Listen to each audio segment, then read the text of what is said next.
On June 25, 1950, the Korean War began when 75,000 soldiers from the North Korean People's Army charged across Korea's 38th parallel. Before the bloody Korean conflict was over, 7 soldiers from Arizona would be honored with the Distinguished Service Cross for their heroic and courageous actions in combat. July 1950. American troops entered the war as part of the United Nations military force to defend South Korea. Lieutenant Richard Eyler from Pima, Arizona, on September 5, 1950, distinguished himself in the battle at Kasan, Korea. Lieutenant Eyler's platoon was pinned down by vicious North Korean machine gun and small arms fire. Over half of his platoon became casualties in the first minutes of the battle. Lieutenant Eyler single-handedly silenced a machine gun emplacement with grenades as his men withdrew under heavy enemy fire. He was seriously wounded as the last of his troops made it to safety. He stayed in place, ordering an artillery barrage on his position. Finally overrun by North Korean troops, Lieutenant Richard Eyler was killed in action, protecting the men under his command. On New Year's Eve 1950, shortly before midnight, Corporal Edward Beale from Cochise, Arizona, and his comrades found themselves surrounded by fast-moving North Korean and Chinese Communist forces near Chuding-ni, a battle that became known as the Chinese New Year Offensive. Corporal Beale, alone and out front, was the first to encounter the enemy onslaught. He poured machine gun fire into the ranks of the enemy, forcing them to withdraw. The enemy began moving to the flank as Corporal Beale caught them by surprise, sweeping his machine gun across the battlefield. The North Koreans were again forced back, leaving 150 dead on the hill in front of his gun. After hours of continuous night fighting, his company was ordered to withdraw.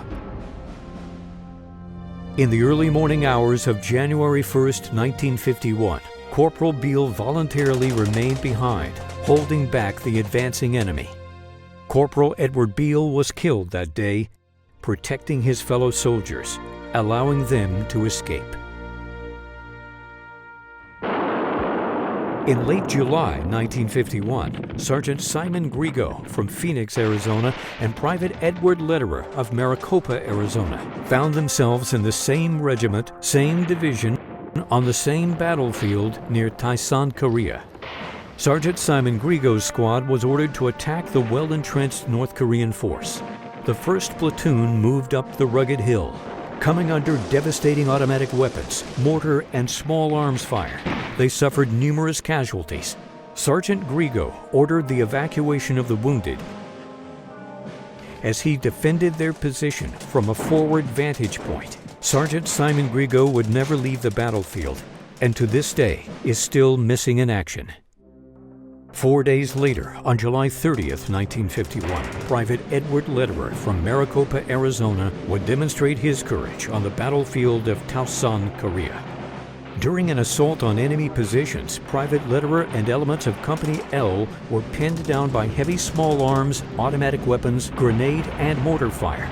Private Lederer, armed with only a machine gun, charged forward onto the battlefield, firing his weapon, resulting in the annihilation and capture of the enemy-held position.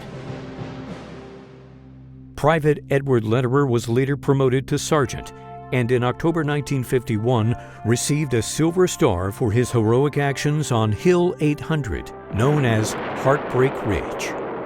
Sergeant Lederer was not the only Arizonan on Heartbreak Ridge. Sergeant George Deemer from Kingman, Arizona, on October 10, 1951, distinguished himself in action against the enemy. Pinned down by heavy mortar and automatic weapons fire, Sergeant Deemer took his place on the skirmish line of the assault squad. Firing his weapon from the shoulder, he destroyed several enemy emplacements and inflicted numerous casualties. Sergeant Deemer then set up his weapon at the crest of the ridge and delivered deadly fire into the counterattacking force until he was mortally wounded. As the war dragged on into its 3rd year, there was no end in sight. On August 15, 1952, in the vicinity of Gyeongdong, Korea, Corporal Harley Welch of Parker, Arizona, was ordered to attack and secure an important enemy-held position. Corporal Welch and his squad charged the well-entrenched enemy, throwing grenades and directing deadly rifle fire into the North Korean ranks. During the brutal fighting, an enemy grenade landed a few feet from his position. Corporal Welch shouted a quick warning and threw his body on the grenade, sacrificing his life to protect his comrades.